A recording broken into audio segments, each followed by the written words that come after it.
নমস্কাৰ ছাৰ বাইদেউসকল। ৰাজ্যত হঠাতে দেখা দিয়া প্ৰচণ্ড শীতৰ প্ৰকোপৰ বাবে ছাত্ৰ ছাত্ৰীসকলৰ সুস্বাস্থ্যৰ কথা চিন্তা কৰি নলবাৰী জিলাৰ জিলা আয়ুক্তই অহা 6 জানুৱাৰী 2026 পৰা 10 জানুৱাৰী 2026 তাৰিখলৈকে নলবাৰী জিলাৰ সকলো শিক্ষানুষ্ঠান বন্ধ ঘোষণা কৰিছে। অৱশ্যে যিসমূহ শিক্ষানুষ্ঠানত পূৰ্ব নিৰ্ধাৰিত পৰীক্ষা আছে সেই শিক্ষানুষ্ঠানসমূহৰ ক্ষেত্ৰত কাৰ্যকৰী নহয় এই সিদ্ধান্ত।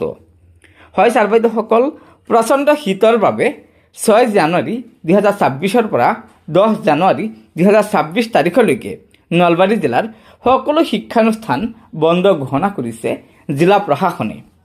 লগতে BTC প্ৰশাসনে এই নিৰ্দেশনাখনৰ জৰিয়তে জনাইছে যে প্ৰচণ্ড শীতৰ বাবে অহা 6 জানুৱাৰী 2026 তাৰিখলৈকে BTCৰ অন্তৰ্ভুক্ত জিলাসমূহ ক্ৰমে কোকৰাঝাৰ, চিৰাং, বাক্সা, তামুলপুৰ, ওদালগুৰিৰ বিদ্যালয়সমূহ বন্ধ থাকিব।